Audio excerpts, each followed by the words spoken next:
আসসালামু আলাইকুম। চলেন এখন আমি আপনাকে আপনার ই-কমার্স ওয়েবসাইটের ১২২ নাম্বার ফিচারের সাথে পরিচয় করায় দেই। ফিচারটা হচ্ছে আপনার ই-কমার্স ওয়েবসাইটের আ ফ্রন্ট প্যানেলের হচ্ছে আপনার shopping cart feature. Shopping cart sorry. তো এই শপিং কার্টটা অনেক ইম্পোর্টেন্ট। এটা হচ্ছে ধরেন আপনি যদি মাল্টি প্রোডাক্ট নিয়ে কাজ করেন, মানে একসাথে আপনার কাস্টমার একের অধিক প্রোডাক্ট অর্ডার করতে চায়, তখন এইটা অনেক ইম্পোর্টেন্ট। ওকে? এইটা তো আপনার মাস্ট লাগবেই। আর এটার কারণে হচ্ছে একসাথে আপনার কাস্টমার অনেকগুলা অর্ডার প্লেস করতে পারবে একই টাইমে, একই ইনভয়েসে। দেন হচ্ছে আর আপনি মাল্টি প্রোডাক্ট এর কাজ করলে এটা আপনার জন্য অনেক হেল্পফুল হবে। তো চলেন আমি একটু প্র্যাকটিক্যাল দেখাই, আপনি আরো ভালো আইডিয়া পাবেন। সো মনে করেন আপনার কাস্টমার, মানে এটা তো হচ্ছে এই ধরনের শপিং টাইপের সাধারণত একটাই অর্ডার করে। বাট অনেক সময় করে ২-৩ টা অর্ডার করে, বা এমনও প্রোডাক্ট আছে যেসব সাইটে অনেকগুলা অর্ডার করে। ঠিক আছে? সো মনে করেন এটা হচ্ছে ধরেন ফুড আইটেমে বেশি অর্ডার হয়, গ্রোসারি আইটেমে একসাথে অনেকগুলা অর্ডার বেশি হয়। বা এখন শপিং কার্টেও অনেকে একটা শার্ট নিলো, একটা শাড়ি নিলো, একটা থ্রি পিস নিলো। এভাবেও কিন্তু অর্ডার করে। সো মাল্টি ক্যাটেগরি নিয়ে কাজ করলে, অনেক প্রোডাক্ট কাজ করলে অনেকগুলো অর্ডার করে। বা বেবি আইটেম হইলে একসাথে বেবিদের অনেকগুলা ছোট, ছোট জিনিস অর্ডার করে। সো সেই ক্ষেত্রে আপনার শপিং কার্ট ফিচার তো মাস্ট লাগবেই আপনার। তো তো চলেন, বাট ল্যান্ডিং পেজ গুলাতে এরকম কিন্তু সুবিধা নাই যে একটা পেজে একটা অর্ডারই হয়ে যায়। বাট আপনার এই ধরনের শপিং কার্ট বা এড টু কার্ট বাটন, এই ফিচার গুলা থাকলে আপনার কাস্টমার একসাথে অনেকগুলা অর্ডার প্লেস করতে পারবে। তো চলেন আমি আপনাকে একটু প্র্যাকটিক্যাল দেখাই। মনে করেন আপনার এই কাস্টমার হচ্ছে এই যে ধরেন এই ঘড়িটা অর্ডার করবে। সে যখন যেটা করবে যে এড টু কার্ট, যে ব্যাগে যোগ এই বাটনে ক্লিক করবে। আচ্ছা সরি, এটার মধ্যে হচ্ছে পপ আপ ফিচারটা অন আছে। ওকে, আমি একটু অফ কইরা নেই। ওকে, দুঃখিত। আ আ এড টু কার্ট বাটনে ক্লিক করার পরে পপ-আপ চেকআউট চলে এসেছিল। সো এটাও একটা আপনার ই-কমার্স ওয়েবসাইট ফিচার। আমি এটা পরে দেখাবো। আপাতত এটা দেখেন। সো ব্যাগে যোগ। মনে করেন আপনার এই ঘড়িটা সে অর্ডার করবে। ঠিক আছে? সো ব্যাগে যোগ করলো। দেখেন এটা কিন্তু এড হয়ে গেল আপনার কার্টের মধ্যে। এটার টোটাল প্রাইস এড হইলো। আবার ধরেন সে স্ক্রল করলো। দেখতে, দেখতে মনে করেন সে এই টি-শার্টটাও তার ভালো লাগছে, সে অর্ডার করলো। সো ব্যাগে যোগ করলো। তারপরে যদি সাইজ থাকে তাহলে সাইজ গুলো আসবে, রাইট? সো এখান থেকে ধরেন সে এল সাইজটা নিবে। এল সাইজটা এড করলো। দেখেন এইটা কার্ডে এড হয়ে গেল। ওকে?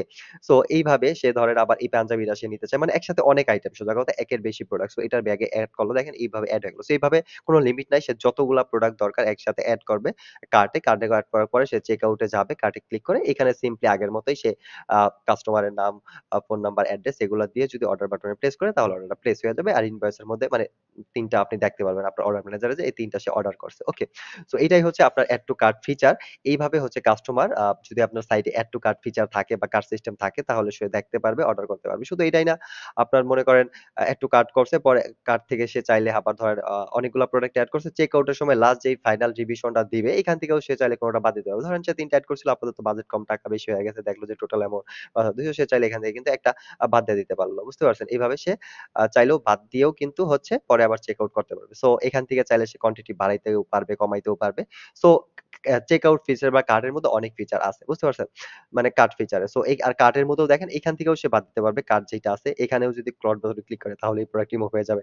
এখান থেকেও কোয়ান্টিটি বাড়াইতে পারবে, কমাইতে পারবে। দেখেন কোয়ান্টিটি বাড়ানোর সাথে, সাথে এখানে প্রাইস আপডেট হয়ে যাবে। কমানোর সাথে, সাথে হচ্ছে প্রাইস কমে যাবে।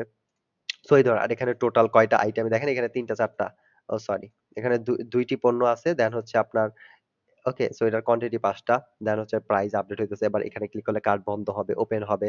সে যেকোনো টাইমেই ধরেন কেনাকাটা করতেছে, করতে, করতে মনে হলো যে আচ্ছা কয়টা কার্টে এড হইছে দেখবো। সো কার্টে ক্লিক করলে কার্টটা ওপেন হয়ে যাবে। এখানে সে দেখতে পারবে কয়টা এড হইছে। আবার ক্লোজ করলো।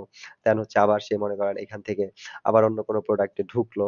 ঠিক আছে? ঢুকে দেখলো যে এই প্রোডাক্টের ডিটেইলস পড়লো। আচ্ছা এটা ভালো লাগলো না।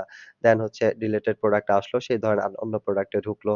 আচ্ছা মনে করেন তার এটা ভালো লাগলো। সে এখান থেকেও ব্যাগে যোগ করতে পারবে। ওকে, ব্যাগে যোগ হয়ে গেল। দেখেন, সো এইভাবে যত খুশি তত ভিজিট করলো সাইট, অনেকক্ষণ টাইম নিয়ে যেটা ভালো লাগলো সে কার্টে এড করে রাখলো। লাস্ট টাইমে যখন মনে হইলো ওকে হয়ে গেছে বা সময় নাই, এখন চেক আউট করতে হবে। সো চেক আউট পেজে গিয়ে তার ইনফরমেশন দিবে। দিয়ে হচ্ছে সে অর্ডার প্লেস করে চলে যাবে। আর আপনি আপনার অর্ডার ম্যানেজার প্যানেলে এই জিনিসগুলা পেয়ে যাবেন। দেন হচ্ছে আপনি ইনভয়েস করবেন, প্যাকেজিং করবেন, পাঠিয়ে দিবেন। সো আই থিংক বুঝতে পারছেন। আপনার প্রোডাক্টের টাইপই যদি এরকম হয় যে অনেকগুলা প্রোডাক্ট করলে ভালো হয়, তো তখন আপনি এড টু কার্ট এই ফিচার গুলো অন রাখবেন আপনার সাইটে, বা এড রাখলেন, তাহলে হচ্ছে যেটা হবে আপনার সাইটে তো আছে, আপনি চাইলে অন অফ করতে পারেন। যদি দরকার না হয় add to cart feature off করে রাখতে পারেন। তাহলে একের বেশি প্রোডাক্ট অর্ডারই করতে পারবে না। এই ফিচারও কিন্তু আছে। আই থিংক বুঝতে পারছেন। সো আজ এ পর্যন্তই। আশা করি ভালো লাগছে অ্যান্ড আপনার এটা কাজে লাগবে। নেক্সট ভিডিওতে আমি আপনার ই-কমার্স ওয়েবসাইটে এইরকম প্রয়োজনীয় এবং সুন্দর ফিচারের সাথে পরিচয় করাইয়া দিব। সে পর্যন্ত স্পাইডার ই-কমার্স আর ফজদের সাথেই থাকেন। দেখা হবে নেক্সট ভিডিওতে নতুন কোনো ফিচারের সাথে। আসসালামু আলাইকুম।